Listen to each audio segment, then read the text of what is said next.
The question that haunts us today, question that haunts Dr. Thunder today is, can he be efficient? Can he have his nice little studio set up with everything within reach. He's got like a degree system, you know, 3 clicks away, keyboard, MIDI system, and old 1960s microphone. Can he be efficient with all the systems and so on and so forth and still be effective? Can you have an effective, or shall we say efficient machine? You build a efficient system to solve a problem, but you're effective. You're punching at the wrong spot. You practice a perfect punch, nice, clean, frictionless, efficient, very, very much bang for your buck punch, but you're punching the guy's foot. You're not going to get much out of punching someone's foot, are you, Dr. Thunder? Not very much. Not very much, unless you specifically are just into feet or something. Well, if you're the right, if you have nice feet, then you might be able to make some money on it on OnlyFans for those. So There you go. So, how you doing, Dr. Thunder? I'm doing all right, feeling pretty good. What did we have, like 10 likes before we even started? Oh, that's It's great. that's a good thing. That's a good thing indeed. So, what comes to mind? What kinds of things is it possible, for example, like the to train a efficient system, an efficient weapon, an efficient blow, an efficient punch, if you will, but then be striking at the wrong target? And let's begin the effectiveness kind of talk with perhaps the target talk or any other ways in which you want to differentiate it from efficiency, you know, or Yeah, take it away. yeah. So I think of the effectiveness component here, attribute, aspect. You know, uh, I think of that as being sort of like the market. You know, and the market kind of communicates what the market wants. And if you're doing something that the market doesn't want, then it will not reward you. And you could take that as effectiveness, right? So if something is effective, then necessarily there's a target in mind. Necessarily there's an objective. Uh, so, for instance, if we're talking about some sort of a contractual agreement, arrangement, you're going to want in that arrangement as as many details as possible, as much objective information as possible. You don't want uh, you don't want sort of abstraction in things that can be evaluated subjectively. You Or want you you don't want like quality, the whole qual stuff when you could use quantity. I can't just say in the absolutely. contract, Dr. Thunder, that if I, don't upkeep my part, I'll pay you back a reasonable amount of your money. Right? It's like, no, there's got to be a percentage. There's got to be targets. Right. So you're saying that one Yeah. of the So, main, go ahead. yeah. You have to have a target. You have to have an objective. You have to have clear language, clear understanding in order for something to either be deemed effective or ineffective. You need something to judge, Hmm. and you would want that thing to judge, that is judging, to uh, be as you know quantitative as possible, and not any of the other sort of human, um, negative, human biases that kind of cloud things. So anyhow, what I'm saying is effectiveness. You have to be able to measure it. So, for instance, you could do something that was at a very high level, but if your understanding or if you don't have a goal in mind, and maybe you surpassed anything that would have been a reasonable goal, but you didn't specifically state what the goal is, it's it's hard to be satisfied with the outcome. So again, the market is, if you think of, uh, selling something, how many units you sell. If you think about YouTube, we talk about algorithms a lot. So if the goal is to get more views, then you have to do the things that have been shown to get more views. Now, that might not be your whole goal. Getting views may be part of the equation, but you may have something else in mind also.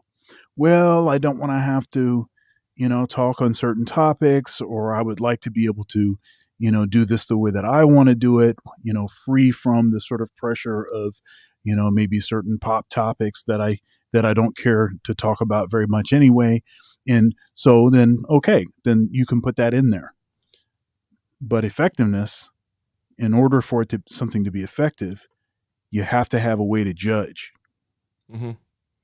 So, yeah, that is a nice way of defining via examples and intuitions and so on and so forth what effectiveness is, because it is an accuracy or precision measure, but it's based on something. There's a bullseye, there's a target, right? Mhm. There's something that you're trying to accomplish. Now, because how did we get here? Okay, how did we get here? We got here because, we're trying to get things done, and this is the Getting Ish Done, which I welcome you again to with Ike and Dr. Thunder. In the road to getting ish done, we started talking about hard work. We started talking about sweat equity and how it compounds and so on and so forth, and how it's great and get the work done, hard work. And then there was this whole thing about work smart. Like, okay, let's talk about what work smart is. Um, there's the aspect of efficiency. Go ahead and have a very nicely organized system.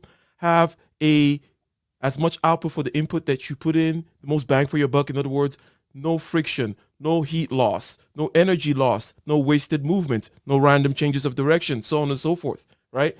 And then Right. we saw now that there's a difference between this effectiveness and efficiency, in the sense that in this land of goals and hitting them correctly, because I mentioned punching something in the foot the other time, and you said that'll be, not very effective because we presume a goal of knocking the person out or something like that, right? Right. So Right. we presume a goal, and then we're like, okay, we also know something about this person, or this, how to attain this goal the best way. But there are things out there where we don't know what the foot is, what the torso is, what the head is. So that's the question of goals now. How do you know the right target? How do you set the goals? Okay.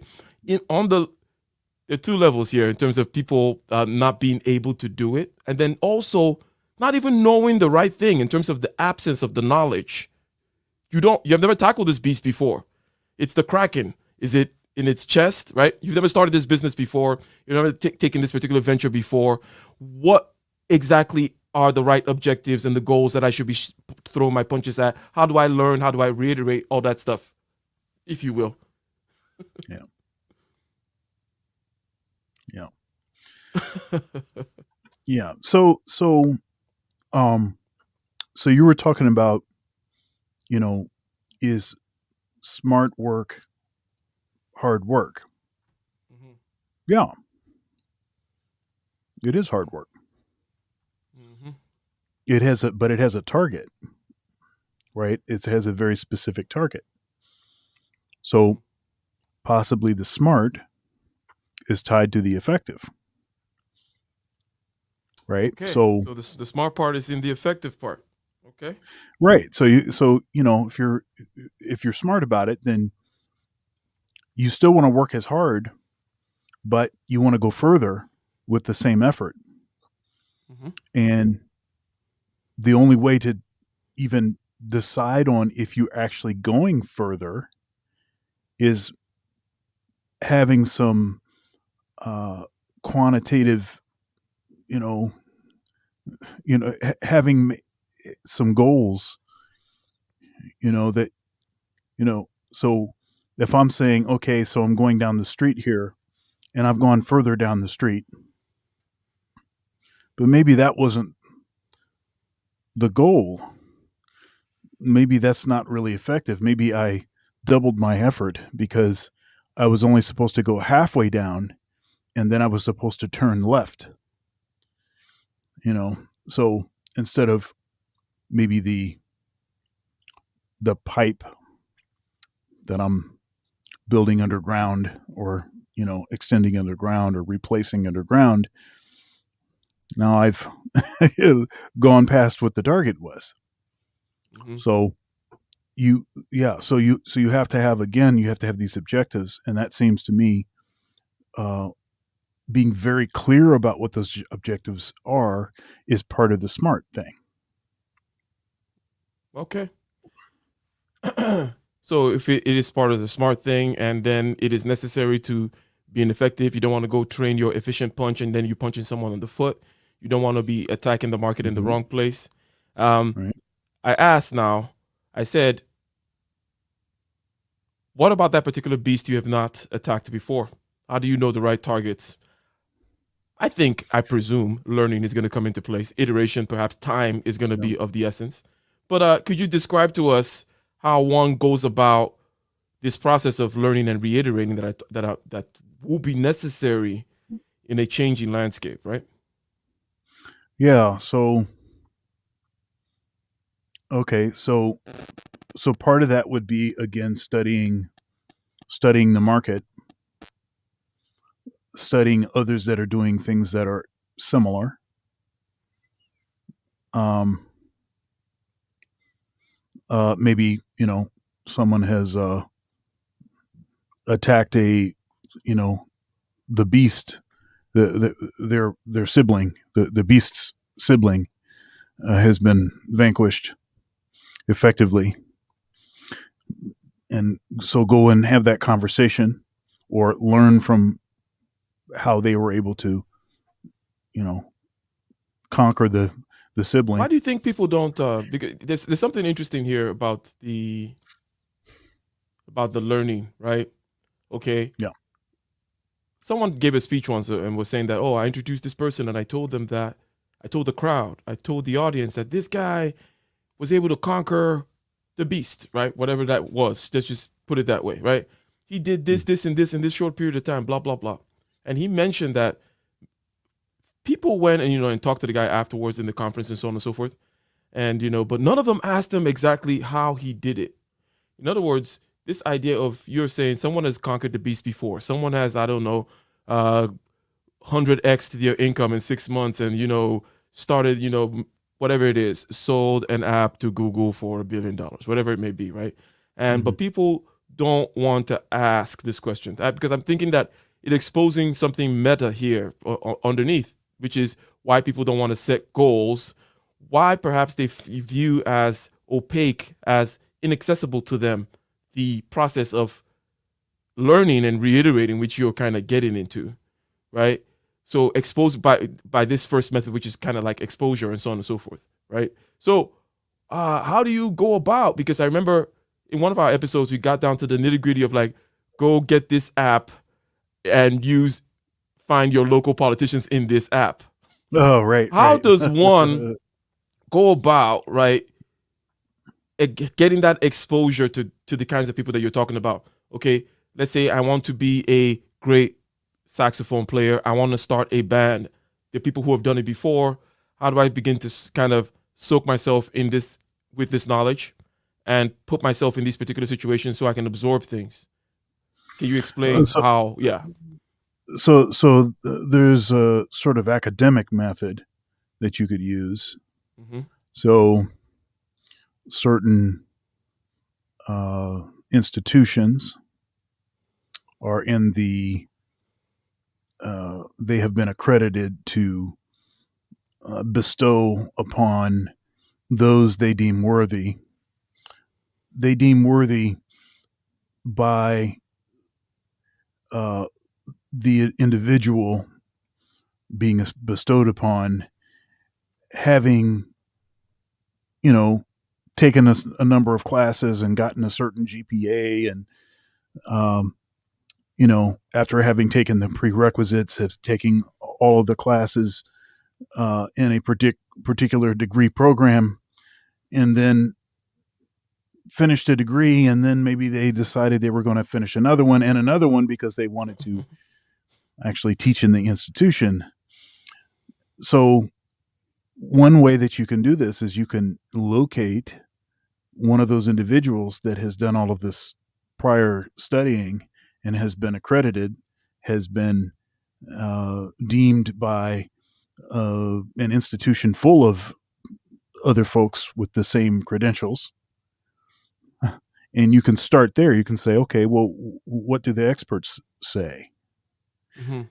Then once you So, figure out what the experts say, you can't just do one, right? You need to see what a few experts are saying. And then all of the stuff that you find in common, those are the things that you can start with.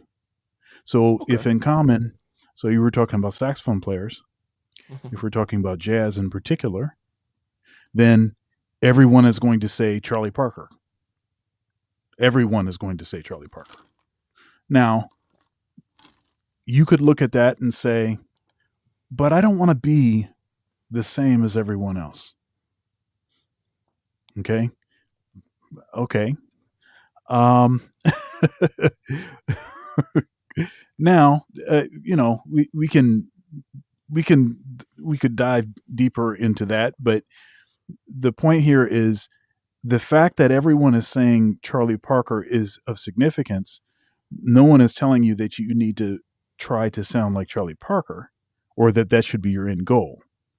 Right? I think you should try to sound like Charlie Parker. I think you'll find that you can't sound like Charlie Parker, but in the effort of trying to sound like Charlie Parker, you will be able to use some of the tools he has taught you to come closer to your own voice. Okay, I think so one of the let's yeah. Go ahead. because you've described this all the way a successful scenario, right? The scenario Mhm. whereby this person has gone and successfully exposed themselves to the Charlie Parkers of their field, whomever they may be, the Charlie Parker of plumbing, electrician work, the Charlie Parker of cement distribution, the Charlie Parker of the sanitation business in New York. I think that's called the mafia, right? Uh, you've gotten all this exposure. You use critical thinking to know that you're going to look at a number of them and abstract commonalities, so on and so forth. Okay. Now, there are two things that I think that hinder people, or two aspects in which people are hindered in going about this thing, right? This journey that you described, in being effective in this way, right? One of them is on the threshold of habit of thinking, but I don't think that's the big deal, right? Because we're not really telling them to solve difficult equations here, right? There's a threshold of thinking that it's kind of hard. We know when we have to think, right? It's not very pleasant. It's not, it's not just, wondering and imagining. It's like you like to talk about that rinsing of your teeth in a practice session. Mhm. That of that sort, but in your head. We know that. Um, and we can do that, right? But then there is the emotional hangup, right? There's a reason why they feel like maybe they don't deserve to pursue this goal, or they're scared of failure. They're playing some kind of blame mechanics whereby, okay, well, it's not going to work, and this is why it's not going to work. The written story is already written. So all these things in this area, which are quite different from their ability to, shall we say, think critically and just go ahead and expose yourself to X, Y, and Z and do and do and do. And again, this is all related to setting goals again. I'm saying there's something stopping them from even beginning the setting of goals, finding the Charlie Parkers of that goal, following through, and so on and so forth. And that is heavily on that emotional hang up side. What do you have to say about that? I've never put a whole lot of stock in inspiration, motivation, um, man, sort of external stimuli. Uh, That's a lot you just said right there. Let me ask you on that very point there. How about elucidation via rational or logic? Like if you were to shine a light on the problem, then Mhm. it's not some kind of inspiration or some kind of thing like, but it's like, oh, I understand what blame mechanics is and how it works. Okay, cool. Maybe it doesn't come like the boogeyman anymore or something like that. Yeah, I think you want to think that people understanding how something works, that would somehow cause them to make different decisions. I haven't seen a lot of evidence that that's true. I think that there are a small percentage of people that will, Mm-hmm. but I would also argue that they likely already they were predisposed to such a change. You know, most people don't change. People get to a certain point in their life and they just, hey, all right, well, this is what it is. I'm just going to ride this out. There's not as many folks that have that sort of fire in the belly. Um, now, So you're saying, Dr. Thunder, on your show called Getting Ish Done, are you saying that you cannot teach people to get ish done? Are you saying that these people in the chat, the lead attorney and the rest of them, yeah, well, we know why they're in the chat. They already get ish done. They come to a show called Getting Ish Done. Efficient versus effective. Let me fine tune. Let me see what this means. Can I be more effective and understand the balance between efficiency and effectiveness and so on and so forth. But really, there's a lot of determinism coming from your quarters there. Can you defend yourself? oh, I don't know if I can. I like it. Um, well, okay, so I think No, that if it is what it is, then it is what it is, and you double down and you drill. Yeah, keep drilling. I think for the fact that folks would come to a stream, uh, getting ish done, I think that that sort of shows what kind of person that they are. Okay, so remember I mentioned something before about, you know, YouTube algorithms and having made some decisions about what effectiveness would look with respect to video views, and Mhm, given that you maybe can retain more of your soul, you know, if you can do that, but then also get a, you know, a predetermined about amount of views, mhm, you know, in a certain frame, in a certain framework, and then say, okay, that's going to be how I evaluate that. Because mhm, if you're just more or less doing the same thing that everyone else is doing, not only uh, are you not going to do it as well as other people will, because you're sort of not doing you, but then also you're missing out on the opportunity to better serve the folks that are wired in a similar fashion to you, right? And you know, I've said this before, um, but I I think it's important to throw the net out, throw it as wide as you can, but in the throwing it out and in the pulling it back, you have to be doing something that um, you have to be doing it your way, mhm, in a way that most effectively is going to, once you get, okay, well, I threw this net out and I pulled them back, but if what it is that you pulled back don't want to listen to you, then it's not really of any, you know, it's not of any consequence, mhm. right? So So you're saying, so hey, yeah. if you're built such that using the short knives, is your specialty in the field of the samurai warrior stuff, right? There's something about your build, and you've just perfected short knives, and there may be other people with similar build and a similar kind of set of gifts for whom will greatly benefit if you stick and stay authentic to your short knife style and go the way. Don't start, yeah, well, I know long knife too, and maybe I can bring those long knife people to my school, and maybe I'll add a little dart throwing and all that kind of stuff. Now, that secret sauce you had for the short knife wielding guy is going to be watered down, right? You can't create these gems, even though they may be few or far between, but they're not going to shine as bright. The protege or the person you're trying to uplift, if you will not shine as bright. That's more or less what you're saying, right? It is, and something occurred to me also. There's a, what is it, South New Hampshire University or Southern New Hampshire University. It's like an online school, Mm-hmm. and they focus on sort of non-traditional students.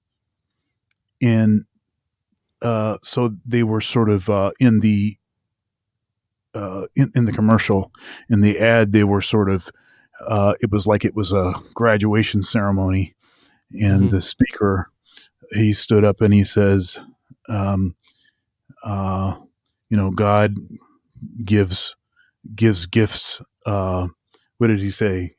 Evenly. He disperses gifts evenly.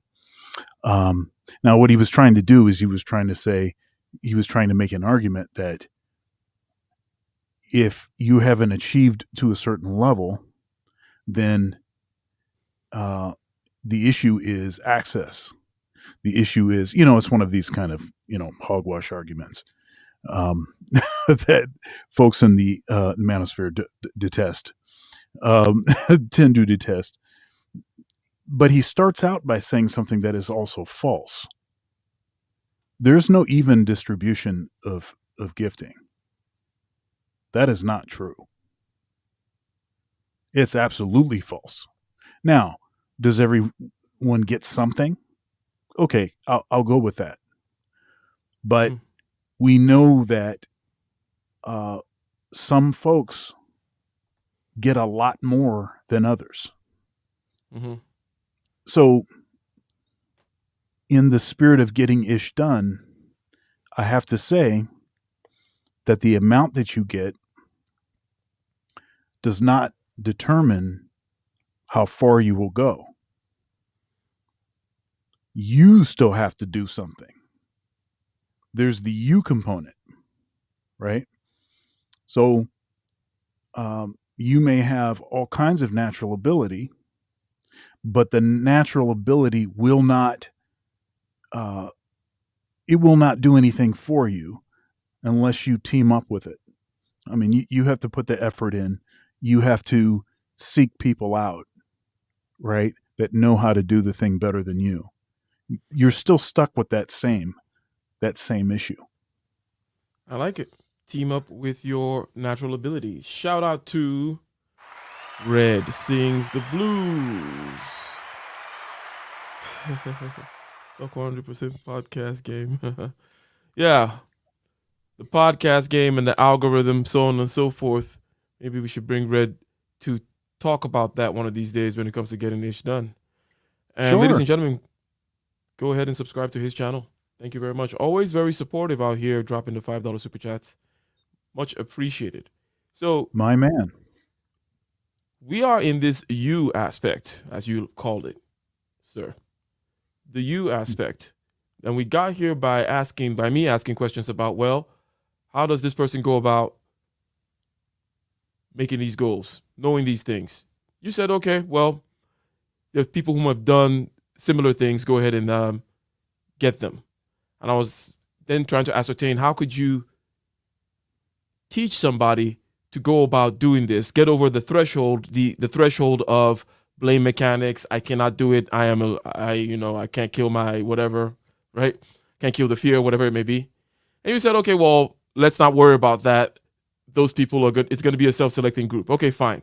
There's this self-selecting group still, but still there's the question of no one has kind of done this thing before, or generally speaking, there's still in any particular endeavor, there is just the regular pivoting based on reaction from the marketplace. You mentioned the marketplace before as a place where yardsticks can be found and against which you can measure certain outcomes, right? Certain goals. Right.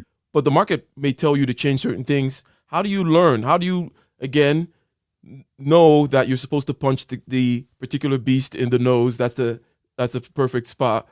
You got to try a few spots first, right? Um, Yeah.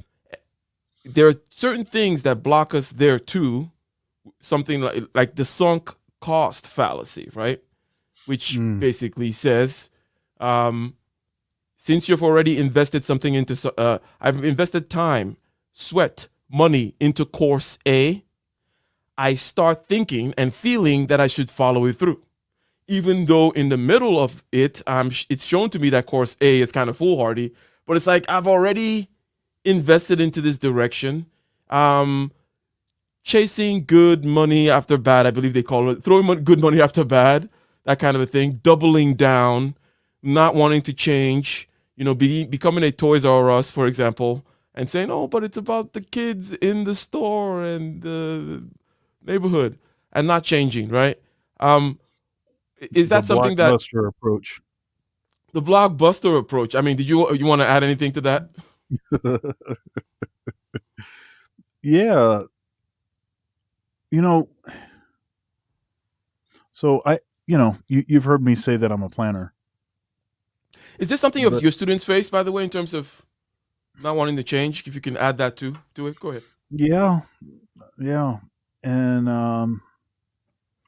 and teachers that don't want to change how they Mm, teach. Um, you know, there are some teachers that are very responsive, and you know they have a lot of approaches mm, to teaching, and so they can figure out how to which approach is going to work, and they learned those different approaches from years of teaching and encountering different kinds of students, and trying things out. And sometimes the stuff worked, and sometimes it didn't work. They also figured it out by asking other folks and by studying, researching. Um, they they did all kinds of different things by listening to their students, you know, and trying to provide information in a way that was most effective, most effective for the student. In, and and it's so I think there's a fine line in this sort of teacher student relationship. There's a fine line between the teacher just catering to the student and um, and then therefore sort of negating their own the, the the teacher's benefit of wisdom, of time, of experience, sort of negating that and saying, "Hey, I'm here for the student, whatever the student wants," because the teacher should know some pitfalls down the road if the student is not able to acquire particular lessons. If they're not, particular information via these lessons. So that's an interesting thing. But yeah, there's also students that are the same way. They just have a hard time changing. They're just kind of stuck in whatever the mode that they're in. Some of it is because some students have more natural ability than other students. So sometimes it's a hard headed thing. And it's like, well, I've been able to get away with not, listening to you or not acquiring this particular skill that you're telling me that I need to acquire. I've been able to kind of get away with that hmm because I have a lot of natural ability, but hmm eventually it's going to catch up to them. It just may not catch up to them for a longer period of time. Um, and and that's a tricky one because I think there's two uh, uh, people that have a lot of natural ability and that are hard workers. They're really working hard. Maybe they're not doing the way that you want them to do it, but they are hard workers. Uh, there is a benefit to being sort of obstinate and hard headed, and I think disproportionately you'll find that students that have a lot of natural ability will also be very hard headed, especially with respect to certain aspects. But that's part of the reason why they got as good as they did, as fast as they did, is because they were not going to take no for an answer. Mm-hmm. So, see, that's the other side of that. Mm-hmm. Um, and I recognize certain things that maybe I was more, maybe not as responsive to uh, my dad, who was my teacher all the way until I went to college. I got to a certain age and I stopped being as responsive. Um, and so I recognize some of those tendencies in certain students. And so I'm able to see the difference between them just being defiant and no, this is that kind of, it's, yeah, they kind of need to just work through this themselves until they get Mm-hmm. to the next step, and then I'll be able to kind of continue with Mm-hmm. them at that point. So Mm-hmm. anyhow. Mm-hmm. Yeah. So let me give some ways in which just us regular folks out here trying to get some things done kind of sabotage ourselves because we don't understand that efficiency is not the be all end all. You have to couple it with effectiveness, and it tends to be a trade off sometimes, even. There tends to be a trade off in a certain way.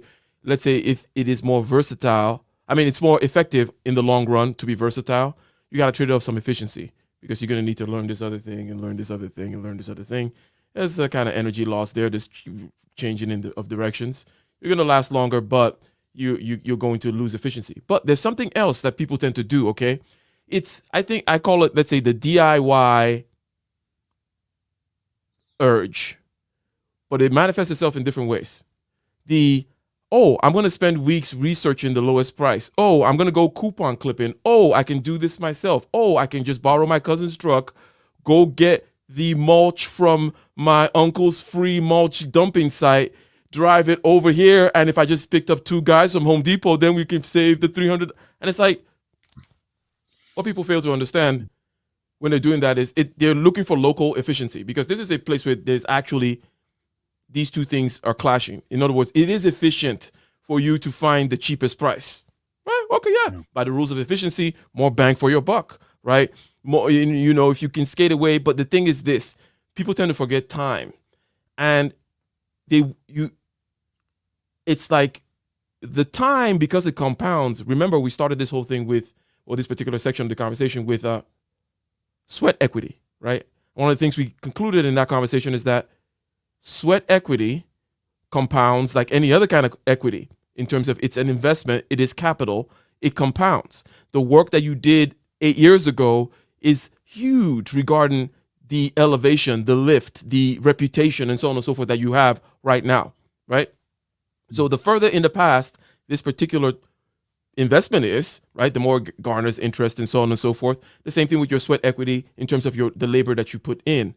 So people tend to forget the time thing that, oh, I should just pay somebody, okay, to do this work, or I should just find some other means rather than me always trying to clip a coupon or find the cheapest source or do it myself when your time could be spent better and could be better invested in terms of the planting of seeds that may germinate in the future and so on and so forth and yield fruit.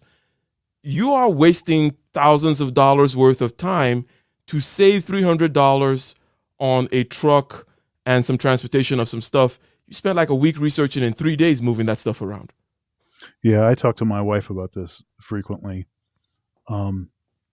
She wants to save money. Now, that's a blessing, I know, because that's not necessarily uh, that's not necessarily the most common uh, tendency. Uh, but she wants to save money, so often she'll get something at a store. She gets it back home. She sees an ad at another store for the same item, and she's like, "Man, I can save like $15." And at first, I didn't really try very hard to convince her Mhm. one way or the other. But then I found it to be an effective argument or an effective approach to suggest to her that her time is worth something.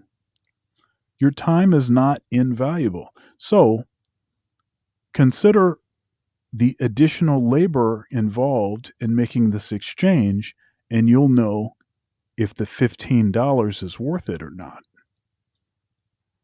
Saving the $15. So Mhm. I mean, gas costs something. So you have to travel back and forth. Your time is worth something. So say if the entire process takes you an hour and a half. Mhm. So your time is not worth more than $15 for an hour and a half. So $10 an hour is that about right? No. So now, can you take it as a way to learn something about a decision that you're going to make in the future?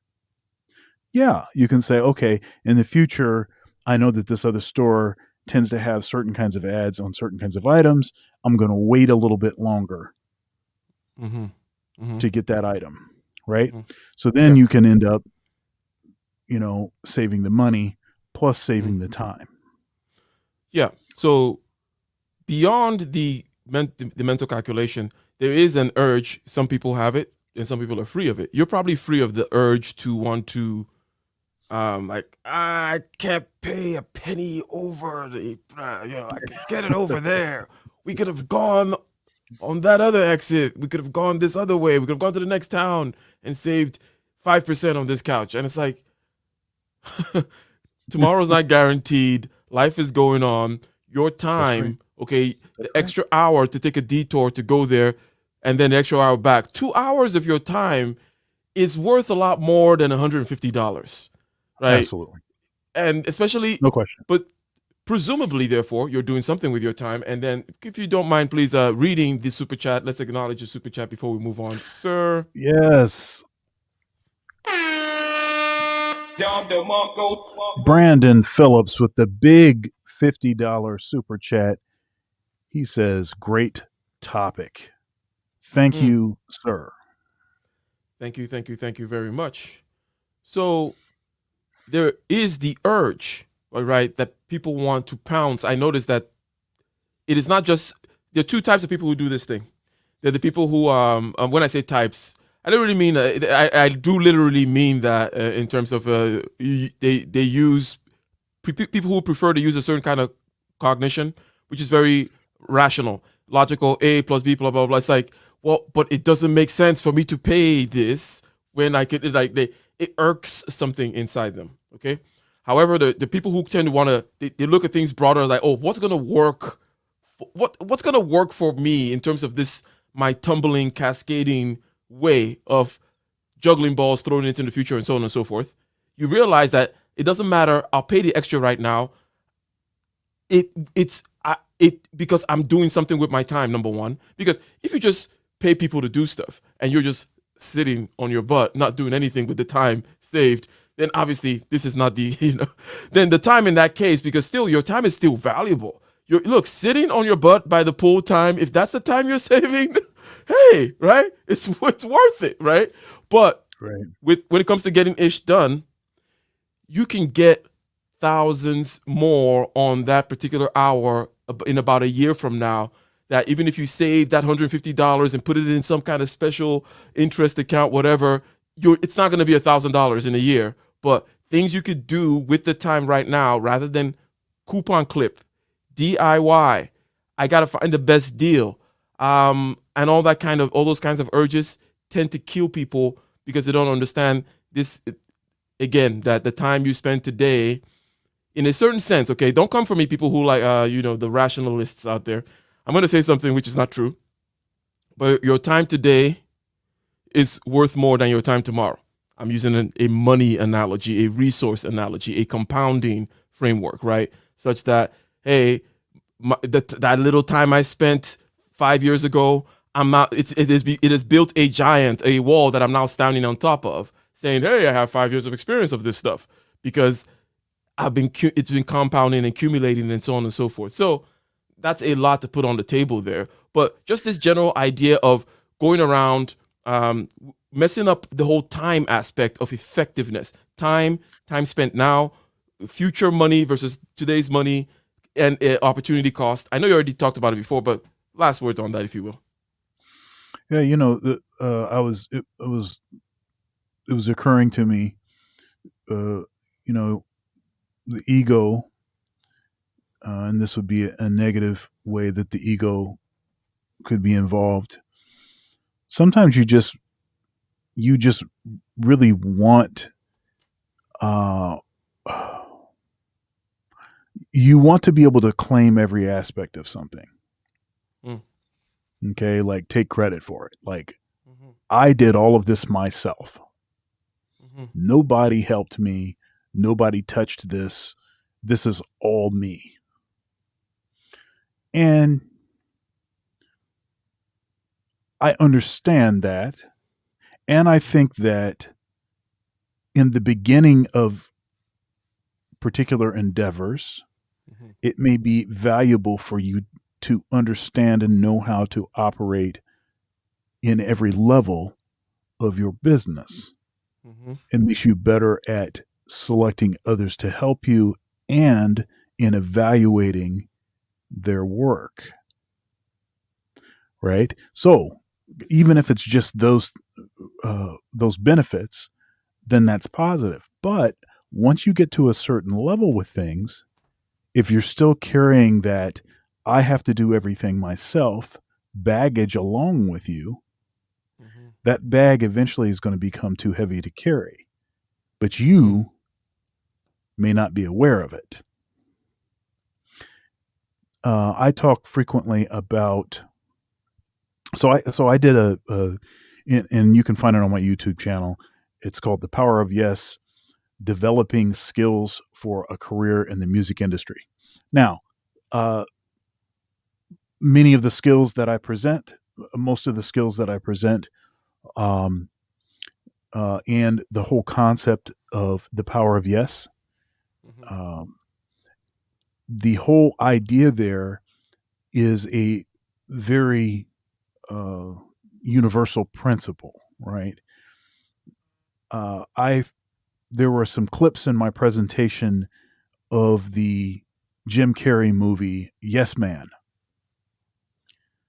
and in that movie, he has to say yes to everything. He must say yes, and because he says yes, of course, it's a comedy. It's There's all kind of crazy stuff that occurs, but there's also all this really positive stuff. And in the end of the movie, the woman he ends up with is someone that he never would have been with, but is someone that actually is more compatible with him because he had sort of broken out of this his tendency to say no to everything and to close himself off, right? But the power of yes is about um, you. First of all, you're not born with experience. So at some point in time, as you're climbing the ladder, not just at some point in time, every point in time, every time you try to get to the next level, you're going to be doing things that you've never done before. And the skills that you need to be able to do that, I would argue, um, I think very validly that some sort of degree, some sort of trade school, some sort of education that would provide you at least general sort of a general skill set, so that no matter what you encounter, you have some kind of tool in your bag that can kind of get that job done, though you still are doing it for the first time. Now, the thing is that when you start off, you have to say yes to everything. You don't get to say no. Yes is what's paying your light bill. Yes is what's paying your rent. Yes is what's paying your car note. And often can be the case that you don't even know where that's going to come from. So it could just be based on word of mouth. Someone calls you and they give you an opportunity. And it's like, man, that's $300. You know what? That $300 is going to get me the rest of the way to pay my rent. Okay, I'm going to say yes. And it's a risk. But you want to have at least a skill set so that if you take that risk, you're at least sort of in the ballpark. You have some kind of skill set, some kind of way that you can acquire information, networks, whatever it is that you need to do to get that thing done. But what's going to happen is as you continue in your career, you want to get to the point where you can specialize. You can focus on things that only you can do. That is the goal. I mean, that, you want that to be a goal. Now, am I going to say that everyone gets there? Absolutely not. Most people do not get there. But most people can at least get one level closer to that. You can. Just because you're not going to be Usain Bolt doesn't mean you shouldn't have good cardiovascular health. Precisely, my sir. So you have talked a lot about this aspect of goals and sticking to it, learning, reiterating, being effective, finding the right nose to punch rather than punching the foot, right? Yeah, we got the right systems. We got an efficient car. We got an efficient marketing organization. We got an efficient set of spreadsheets that calculate whatever the hell they need to calculate. We have an efficient staff. Everything is efficient. But how can we be effective in terms of achieving the goal, right? That's where the measurable part comes in. That's where the target part comes in. That's where the rubber really meets the road, right? Because you can build all these machines. Oh yeah, I got an LLC and I got a website and I got this and I got that. And I'll just put this new drum kit on my credit card. Look at me. I am building a system, right? But the rubber has to meet the road when you have to start putting some targets on the board and hitting them or missing them, right? So there's something about targets again versus punching the clock. I know that because it fits in right here, wouldn't you say? Right? Because it will be more effective, because not to over explain it, I'm saying it fits in right here because we're talking about targets, right? And then when it comes to hitting targets, people may have a idea of putting in the hours, which, by the way, is a two-sided. It's not all bad to put in hours, by the way. And then there's the other side of actually hitting the target, whichever way, being more intuitive, being more fluid, being more, perhaps this is something that this is a giant that no one has ever killed. The giant doesn't have a cousin or whatever, right? So let me say the good side about the punching the clock, okay? Here's the good side. The good side is, ironically, if you're somebody that doesn't have to punch a clock, let's say you're a writer, right? And you are a composer, you are somebody, you're a researcher, right? That kind of thing, okay? Guess what? A huge way of being able to achieve what you need to achieve is by setting a timeline that says, hey, at Monday from 9 till noon, I do my morning writing session, okay? That's what I do every day. 9 to noon is the morning writing session. I have another one later on in the evening. It doesn't matter if I have an idea. It doesn't matter if I'm inspired. It doesn't matter if I'm scared of the page, but having that I'm going to put in the time helps a lot, or it's a professional method that you can pull in if you're out there flying free, untethered. No one is watching your back. You got a target, right? Go hit the target. You can take in some of this, put in the time, the 9 to 5, so on and so forth.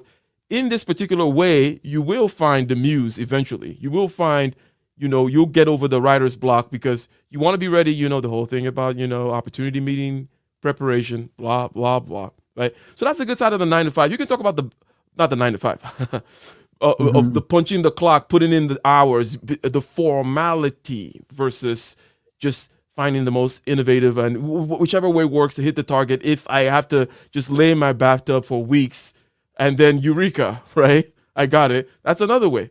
Anyways, any thoughts so far? Yeah. The so effectiveness is like kind of like the pragmatic thing, right? So pragmatism is something that, I mean, it basically means to do what works. However, the problem with pragmatism is that it doesn't work, right? So if you're only interested in the quote unquote effectiveness of something, you need something to evaluate the sort of nuts and bolts to sort of even make decisions about what is valuable. What should you even be pursuing? The effectiveness component doesn't make those decisions. Nope. The efficient component, in particular, if you think of it as more of a sort of altruism, right? It's like doing things the best that they can be done. You know, there's like a moral component to how efficient, Hmm. if you think of it in that sort of context or that sort of dynamic, then Hmm. I mean, That I that must is admit. oh, Go okay, ahead. go ahead. No, I was just gonna say that this idea here of pragmatism is more on the effectiveness side, and then efficiency has an almost like an inner ethic. Okay, now I was like, okay, well, let's explore what that is. Okay, like because efficiency, the images that come to mind, the aesthetic of it that comes to mind is recycle, right? Let's say, right? Don't waste energy. Let's say, right? It Mhm. may also mean kind of it's certain not minimalism but optimalism, if you will, right? Yeah. You picture a monk that has its own nice little well in the backyard that gets water from the fresh stream and eats the fishes that come. That kind of a Yeah, thing. right, It's like right. it seems like okay, very efficient, and then somehow the aesthetic of it, you put in there someone whom is more than just someone being effective. There's something meta to the appreciation that you have for them, right? So you're saying that efficiency somehow attenuates itself too much more towards that kind of meta meta the meta logic of your value system, which allows you to choose values, right? So why did you say that? Why I kind of see it and I just painted a picture, but what else Yeah. do you see in there? Yeah, it's all about besting, you know. And besting implies a direction, you know. Like it implies ideals, you know. I mean, that's inherent in that, right? I mean, the word efficient, uh, what are we saying by that word? I mean, we're obviously Mm-hmm. so at any point that something is discovered that is better, Mm-hmm. then it is no longer efficient to continue to do the same thing. Yeah, it's interesting that just the better aspect, better, less waste, cleaner, more efficient, all of a sudden, given the principle of the way you do one thing is the way you do everything else, all of a sudden is more of a practice, you know, Mm. that Mm. will align you more with higher ends, if you will.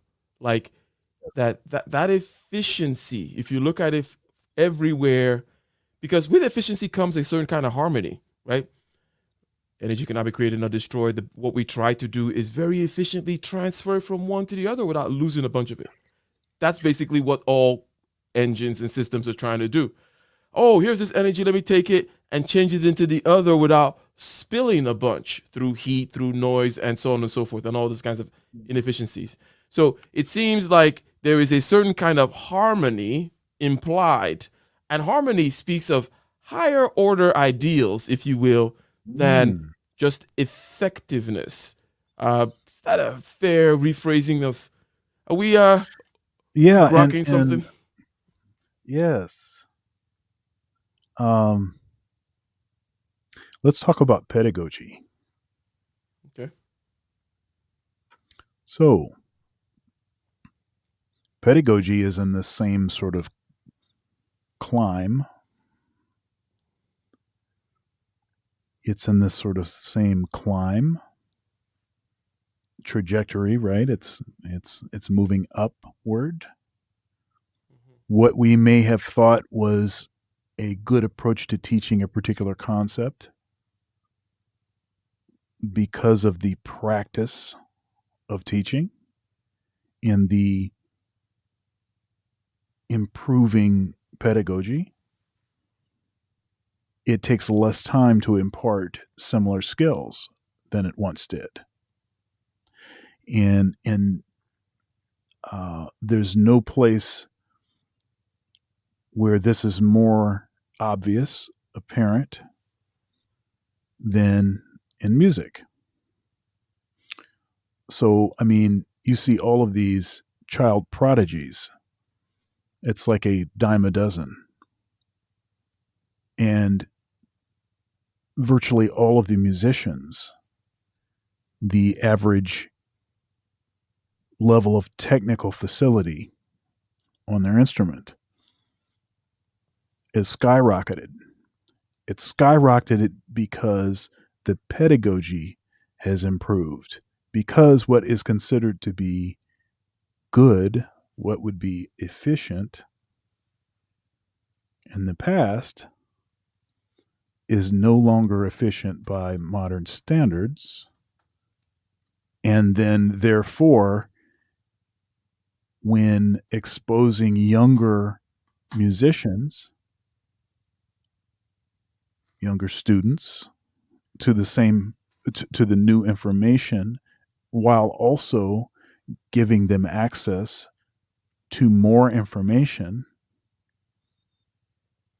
yeah, so you're going with the same amount of effort, you're going further, faster. Hmm. And I have to admit that the efficient, effective sort of, I'm going to characterize it as a problem. It's been a problem for me because it's, if you have a certain level of aptitude and you can sort of see how certain skills, uh, certain capability would continue to, you know, quicken your progress, then one possible problem that would arise is you could be sort of constantly tweaking things even before you've accomplished anything. So you're in the middle, you haven't even sort of walked something out completely, but the new thing is out. Oh man, I should have been doing it this way. You know, Can you relate it to the question that is on the, because you're talking about tweaking things before something is achieved. He's talking about dropping things too quickly. Say something about that. I have a couple of things that I could add to, but if you will. yeah. So I think what Ike said earlier was a really good point, and that was, um, we can think because we have a lot of sweat equity involved in a business or in an idea and whatever it is, that it therefore has some sort of weight, and that weight commands sticking to that same, or that the evaluation of the value of the company, of the value of what it is that you're doing, somehow that time that you put in is uh, part of the value, when actually it's may not be at all, because the better idea is actually what's going to end up helping you to make money. And the thing is that when you're chasing the bag, see, the economy is very emotional, right? It moves up and down based on the way that people feel, confidence levels. So, since you're dealing with something that is erratic, you can have a general idea of what things are going to happen, but if you're smart, you'll be able to tell what those small changes are, and how that's going to educate you, or what that's going to command, what that's going to tell you that you need to do differently to take full advantage of just that 2-day window or whatever it is, right? So there's maybe there's an X factor involved in that. But as far as um, uh, being effective at being consistent, I don't know, maybe we're using the words differently here, but Hmm. if you're trying to be more consistent, um, I don't know, maybe that's a perseverance. Maybe what we're talking about is perseverance. Maybe it's like there's a little bit too much friction for what I'm comfortable for, then therefore that communicates to me that I must not be doing something right. And I think that is an unfortunate common that is a common thing a lot of people deal with. They struggle with, and they struggle with it, I think, because we have we've taught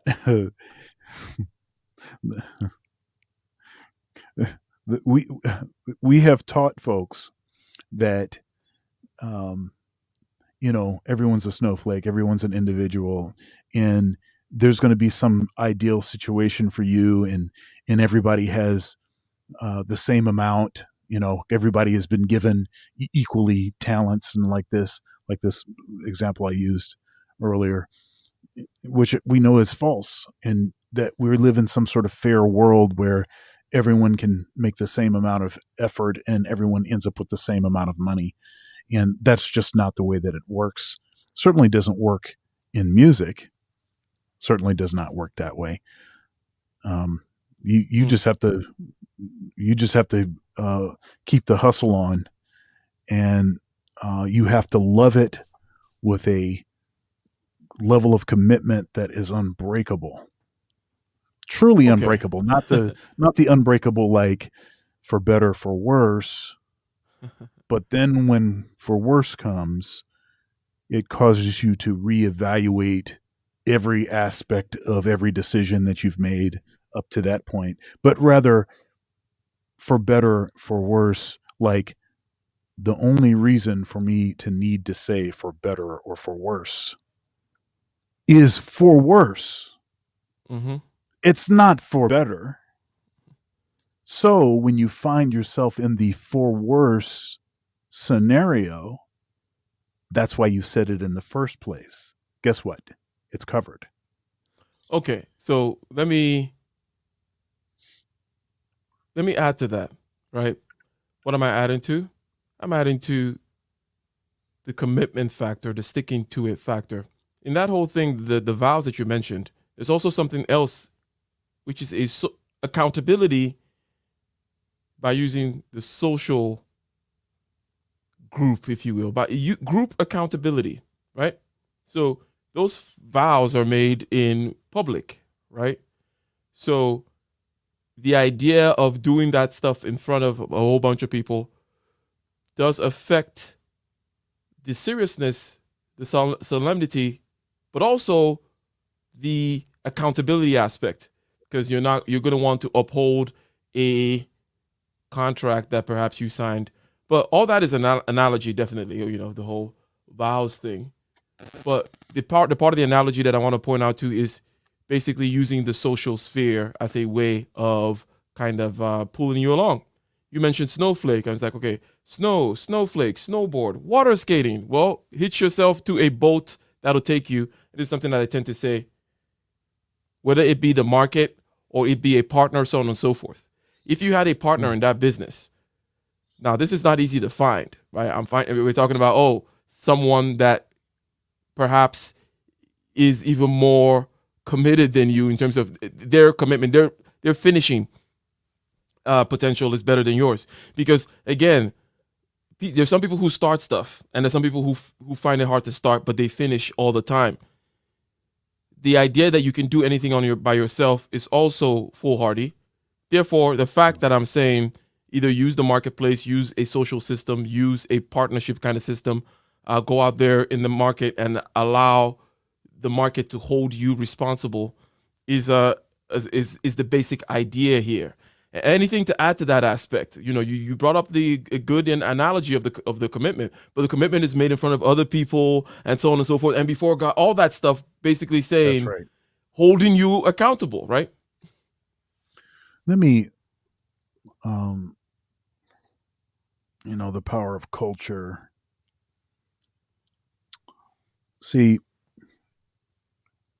one of the reasons why I believe that marriages are dissolving at such a high rate is that it's not just an issue of the two people that are involved. It is an issue of them and their resolve. And we know that 80% 80% of divorces are initiated by women. Okay, so for for the folks that are out there that are waiting for us to, waiting for me to say something that suggests that I'm not aware of that. Yeah, I'm aware of that. I understand that. But I would say that in equal parts, the fact that family, friends, culture is not sort of applying shame and applying, um, uh, you know, accountability, right? Mhm. Holding people accountable for what it is that they said they were going to do, making it uncomfortable for them, making it hard for them, making them feel like, man, I'm kind of having a hard time in my marriage, but I don't want to get divorced because I don't want I don't want to get clowned. I don't want my family looking at me like, what the heck is wrong with you? You the only one that's ever got divorced in our family. You know, it used to be that those things were in place as just byproducts of culture, just working functional aspects of what we just thought was good and right. But these days, uh, I was having a conversation with a gentleman at a July 4th party I went to yesterday. Um, and we were just talking about how you can't even say, and the thing is, you can't even say anything. Like if kids are acting crazy, and doing stuff they shouldn't be doing in the store, and you think to yourself, man, where are their parents? Right? It's like it used to be that, yeah, sure, you could ask the question, where are their parents, but you could also go over to the kids and be like, look, and by the way, I know your parents, and I'm going to call them right now. I'm going to tell them the crazy stuff that you was doing, right? And then, but that's just not what it is. It's like everybody's like hypersensitive about, oh, I don't want to be in their business and blah blah blah, and all this kind of stuff. It's like, dude, I think How do more you people need to overcome be in that, people's or business. what does one do now? Because let's just say it's not going back there, or in either No, case, right now it's not there. So it's not. how does one then find a marketplace, a team, a tribe I hate using these trendy terms. Find your tribe. Yeah, whatever. Uh, But well, uh, ultimately, I think that um, whatever it is that you do, whatever decisions that you make, they're mhm, they're always an indication of the person that you actually are. mhm, Okay, so you can't really use external stuff as a sort of excuse, as a um, yeah, that's just not there. Now that being said, because because we can't do it everything ourselves, and we do need help because we're human. Um, I mean, you just have to. I've always in my life I've tried to find people that I considered to be better than I was, and that's something that my dad instilled in me. When I was a kid, I was playing with professional musicians, the best ones that were around, and I was getting my butt kicked all the time. And so I have basically just taken that same concept and applied it in any area that I want to improve. And I find people that I consider to be better than I am in those areas. I try to partner with people that I consider to be better than I am. I was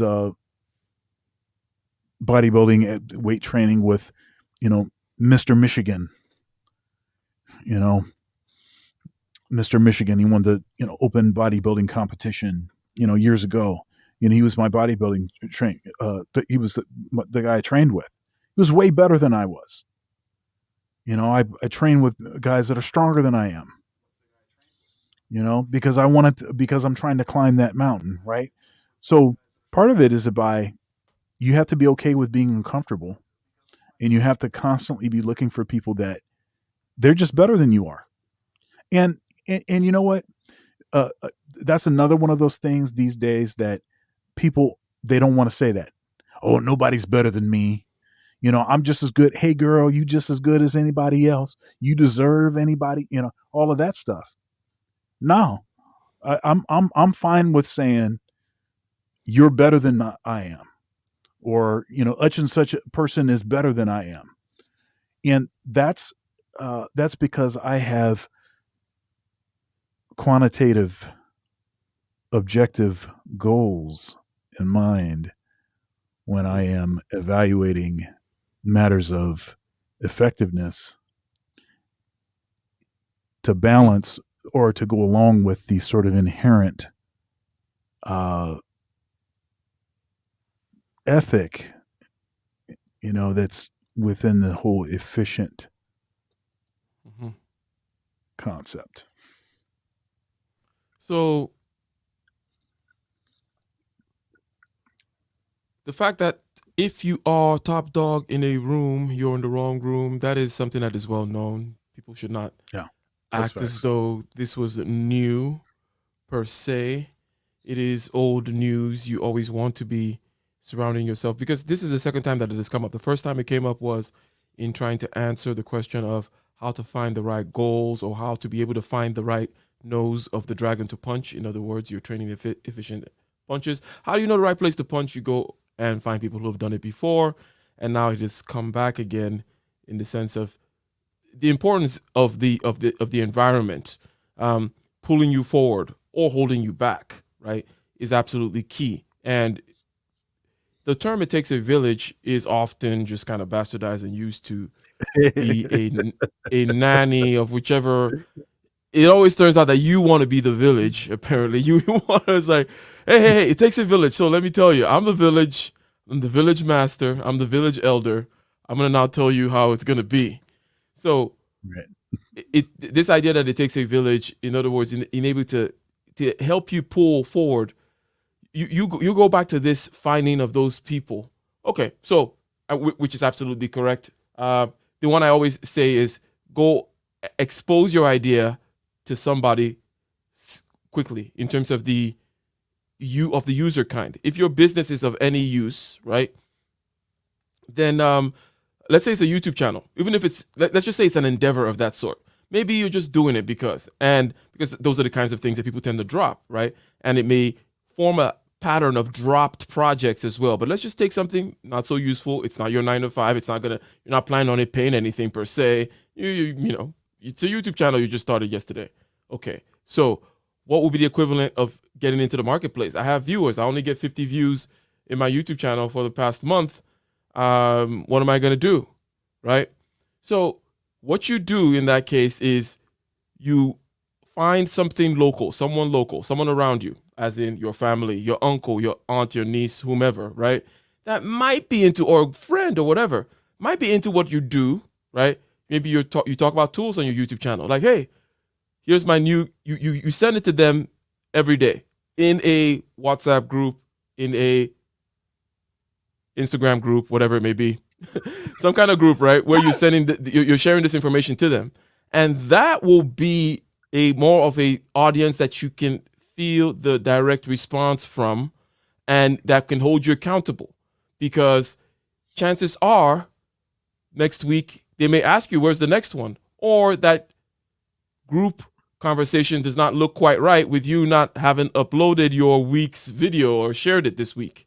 Okay, these little things like that help, right? Especially in a place where it's hard to get into contact with the market, find a customer type of stuff. Because what I'm essentially saying is find a customer. If it's a service industry thing, just go ahead and start doing it for somebody right now, right then, whatever the thing may be, because there's accountability and then there's a product market fit. There's the learning and the reiterating, which help us to make better goals because they're going to tell you what they like, what's good about your product, what you need to improve on, and so on and so forth. But engaging with the world, just take the idea and run into the world with it. It's almost like the trick to getting things done, because the world will help you a lot.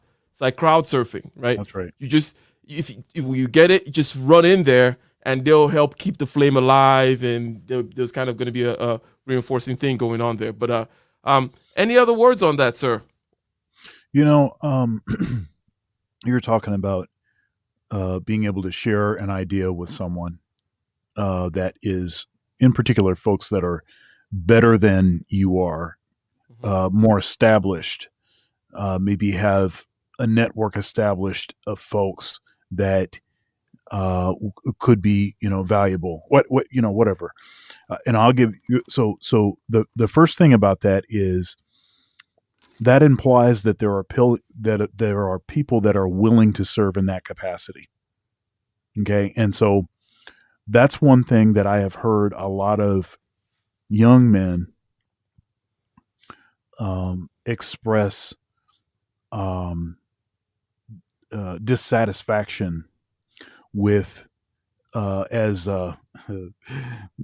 Minister Jap says, shout out to him, old comfortable Negroes, where folks get their own and they're not willing to share the wisdom. I'm not talking about asking for a handout, or they just want to crap on something because that's what happened to them when they tried to share it with someone. So I think it's important for those that are capable of providing this sort of assistance be willing to do so. So that's a very important thing, and I think that we need to, as a community, when I say as a community, I'm talking about as Black people. We need to improve that. So that's one thing. The second thing is, I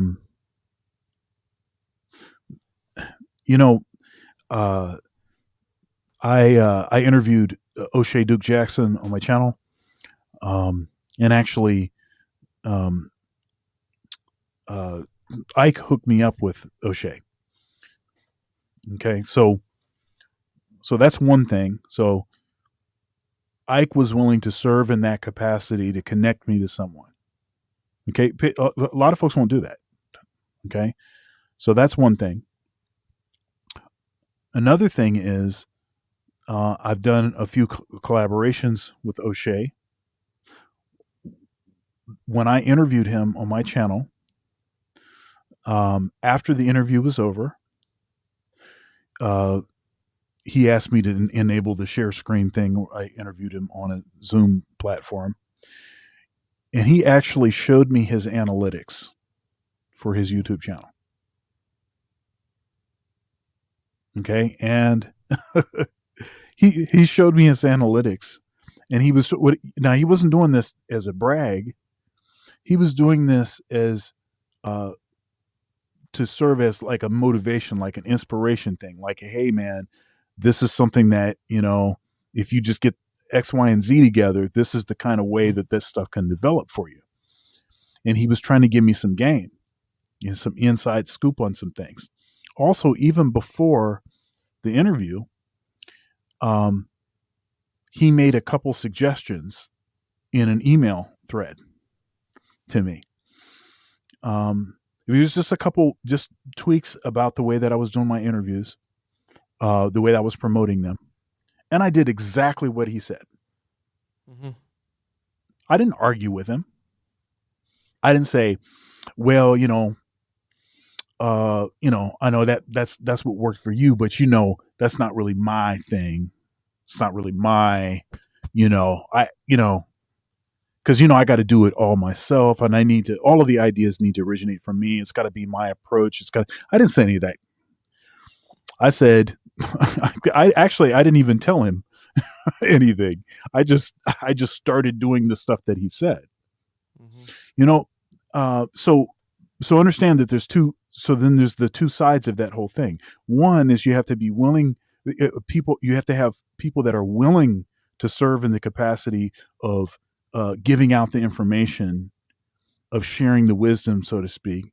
But then you also have to have folks on the other side of it that when they're hearing this wisdom, they're not talking back, they're not arguing, they're not, trying to find some reason why this isn't going to work for them. That might have worked for you, but that's not my thing, or that, that whole you can't learn from something unless it's a direct apples for apples comparison. Like, you're not smart enough to figure out the aspects of an analogy that actually apply to you. That stuff, right? Mm-hmm. You have to just say you need both parties. You need the person willing to listen and the person willing to teach. 100%. And just like that, our time is far spent, Dr. Thunder. I did think that this was a apt subject, an apropos subject, also a pertinent one, a relevant one. This subject of what is this nexus between efficiency and effectiveness? Are we just done with our idea of working smart by talking about efficiency? How about effectiveness? And what does it mean? We started out by saying, hey, you can have a very efficient blow, a punch, a kick, a app, something that does some work and does it very efficiently with minimal waste, with minimal useless motion, and so on and so forth. All the simple principles of efficiency. But what if you have a great punch, efficient punch, and you're punching someone on the foot? In other words, there needs to be a target, a goal, which will achieve what you're after. So this idea of effectiveness needs to be measured against something. Effectiveness needs to be measured against an actual measurable target that is time bound and is, we've probably heard of that term, smart targets, in terms of simple, measurable, actionable, time, so on and so forth, time bound, and so on and so forth. So we talked about the idea of, well, why are people not making these particular decisions then to go ahead and have a goal and then go about targeting it efficiently? And you quickly kind of talked me down the whole idea of thinking that it could be taught. You said, hey, look, you can't teach people to get over the hump of blame mechanics and the reasons why something is holding them back. That people are going to need to get over that plausibly by themselves. And that when you come over that particular fence, on this side, here are some tools that can help you. Like, for example, make sure that you value your time. Don't spend a bunch of time doing things that you could give to other people to do and even pay them or whatever. Get a professional to do certain things because you're investing time now that is worth manifold in the future. Just like any kind of investment, any kind of seed that you plant, right? You're reaping the fruit from the sweat equity that you put in years ago. So Yeah. think of your time right now as worth a whole lot more in the future. So thinking about future time, oh, I'm going to save. It's like, no, no, no, no. Your time right now is worth more, just like money. This is not an exactly true statement, but I'm making an analogy here with regards to the compounding of efforts and so on and so forth. So I think we covered the landscape rather thoroughly. I mean, we even went into the idea of efficiency being attenuated, reasonably adjacent to, and aligned with a higher kind of good. And that was an interesting little outgrowth from this. But vis-a-vis getting ish done, you have to have a goal. It's got to be measurable. You have to find people that are in this field that have done this before so that you can learn from them and reiterate like them, and also so that they can hold you accountable. I would say that's a fair kind of, broad strokes of what happened. But I'll give you the last word, sir. Yeah. Again, this has been a great conversation, man. Yeah, and that again, this whole efficient, effective, the got to have both. Mm-hmm. Got to have both. If I may, I've got a couple things coming up this week. So tomorrow, not at the usual time, a couple hours earlier, because my son has a baseball game, and he's 7. They have him playing second base and shortstop, and we threw the ball around a little bit today, getting him situated for that.